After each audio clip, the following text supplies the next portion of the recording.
Hey, welcome back to the channel, everybody. Today I wanted to make sure to do a follow-up with you on the GMRS radio installation in Chewy, the MXT275 from Midland Radio.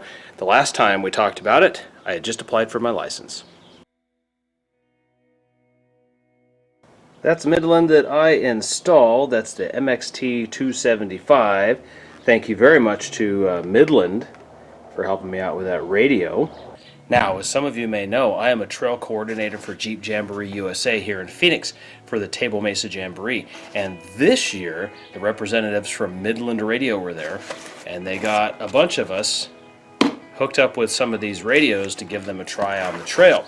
Now, next year, apparently, all of the JJ USA radio communications are going to be done strictly through the GMRS. So, after having GMRS installed in Chewy, and after having gotten my license and call sign, I wanted to go over a little bit of a review of what I think about the radio. Before I do that, I want to give you a history of where I started with communications on the trail. This is the very first CB radio that I ever had, and it was given to me when I was 16, 17 years old. It is a Cobra 29 XLR. It's probably older than I am, but the last time I hooked it up, it still worked great. Now, over the years, as technology's gotten better and radios have gotten smaller, I've obviously gone through several iterations of radios. This is the current CB radio that's in Chewy. This is a Uniden Pro 510X. Now, there's a 520X above this one, and it just has some special bells and whistles. That Pro 20 Uniden is not a whole lot different than this Cobra, other than it's considerably smaller. If I'm honest, what I come to find over the years is I don't really care about the adjustments that are on the radio. I only really need a few knobs. I need volume, squelch, and adjusting the channels. Now, one of the things with the CB radio that I always found is you can mount your antenna anywhere you like, but you have to be able to make adjustments to the length of that wire. And what I mean by wire is overall length of the antenna and the coaxial cable that goes back to the radio. Now, to adjust these antennas, you'd have to pull, in this case, the rubber cap off, and then you have to adjust the length of the wire with this little adjuster here. Now, the big important part about this is this cap has to go back on, because this can actually change the SWR by as much as a point. Now, most people don't really want to go through all of that. They don't want to go through the added expense of having to buy an SWR meter and then learning how to adjust it, which I think is in part why you had some of the advent of the FRS radios. Now, FRS radios are family radios. You could use these from vehicle to vehicle or outside your vehicle. As a kid, we called these walkie-talkies. So a lot of groups, a lot of clubs, a lot of organizations will have rules. For example, in our group, in our club, the Copper State Four-Wheelers, in our Coors book, we have a statement in there about everybody having a functional and properly adjusted CB radio for trail use. So years ago, on my first trip to the Rubicon Trail, the trail leader made a requirement that everybody would be using the same kind of radio, at least service anyway, with the same programming, so that we had accurate and we had reliable communication. And that's where I switched to the ham radio. Now, ham radio has some pros and some cons, just like everything else. So this is a Yaesu 8800 series radio, and it's a fantastic radio. I really love using this radio, but again, it has some pros and cons. Like, for example, this kind of radio requires an FCC license. It's $70 for 10 years. You just renew it every 10 years. Now, the great thing about it is, this is just a basic radio. There's a lot of functions that even I don't quite know about, but basically, I like using this radio because I know that as long as I have a high point out on the road someplace, elevation that is, I can connect to a repeater. I can also connect to other people out in the field using what's called Simplex. Simplex would be like as close to line of sight CB communications as you can. The only difference is this operates at a much higher power level. So, a pro for the ham radio is, 1, you have greater distance of communication. 2, you have a lot of adjustability and multiple frequencies and repeaters that you can get a hold of to communicate outside of your group. A con is that it requires testing and it requires a license. I think that's where some people are kind of turned off by this. It's also a little bit more expensive than regular radios. You could spend up to $500 just getting started with a basic rig. Now that includes the radio, the head unit, the microphone, antennas are normally separately, coaxial cables are normally separately, as in all the brackets and external speakers. So you got to pay for all of that on top of your license. Now the people that I know who use them, love them. I was just out with a group a few weeks ago, and it was different because almost everybody in the group had ham. That was their primary mode of communication, which was nice because I don't often get to use mine. And now there's the Midland radio, Midland MX275. Now, GMRS radios, that's what this is, they require a license as well.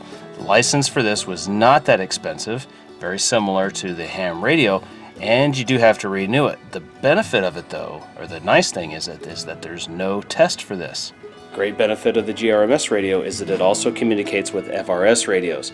So if you're out on the trail and you're using GMRS, maybe you're a spotter, maybe you're walking the trail, and you got an FRS radio, you can talk to anybody in the group that has GMRS or FRS. Now when it comes to power output and various radios, CBs are generally 4 watts unless somebody's tinkered with them. GMRS radios are up to 15 like the MX275.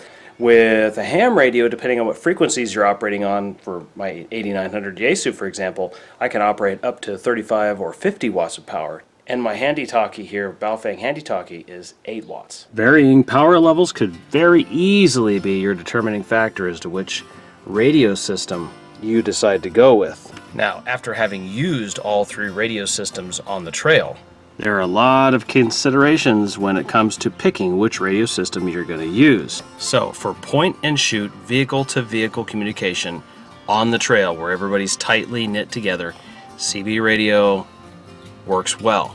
The problem, however, with CB radio that I found is that if you're in a large group and you get spread apart, the problem is you may not have enough power to get from the lead vehicle to the tail vehicle. The ham radio, the cons shouldn't be overlooked. The license, the expense, the learning of all the frequencies, the learning of all your privileges, the learning of all of the trail etiquette and communication etiquette, all of those things apply. And now in hindsight, after having used the GMRS radio, I'd have to say it's a great balance between ham and CB. There's still a license, but no test. Now all these radio systems are only as good as the people that are using them and the people who are equipped with them. If in your group you don't have anybody that has a ham radio, well, you're not going to be able to communicate with any of those folks. But you can communicate with people outside of your group. If you needed to call out in an emergency and you can get a repeater, which is something else you need to learn about too with ham radio services, you need to know where those repeaters are, how to communicate with those repeaters. All of those things are factors. But if you can do that and you have an emergency, your chances of getting out with a ham radio versus the rest of them is much better. So if I had to start all over again before I bought any of those radios, I'd still probably start with the CB radio. One, because when I first got started out, I couldn't have afforded to buy a ham radio or a GMRS radio. You can buy a CB radio for 40 bucks and then you pay for the antenna. And you can easily get all that stuff for close to $100, if not a little under that. GMRS, on the other hand, a little bit more expensive. There is a license, so there is some responsibility that goes along with that, but there's no test. You still have to learn the etiquette. Ham radio, very same thing. Although with the ham radio, there is a test, and you do have to pass it. There are people that can talk to space station and people all across the country and world. My suggestion would be join some clubs, join some social media groups, learn a little bit about them. If you need to have a CB radio for your off-road club or whatnot, again, they're super cheap and you can put them in relatively easily. But if you want to step up your game, then you got to pick GMRS, ham, and there's some other radios out there too, but those are the 3 that I'm familiar with.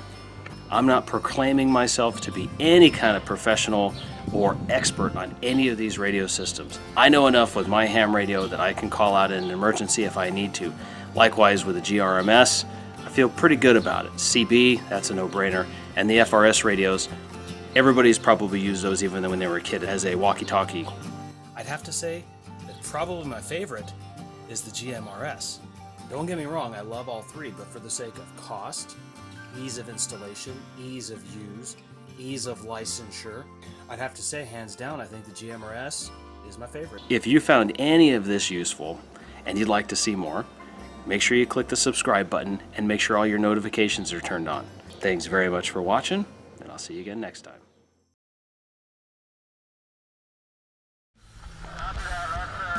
We're going to enter National Forest here in a second for about a minute and a half.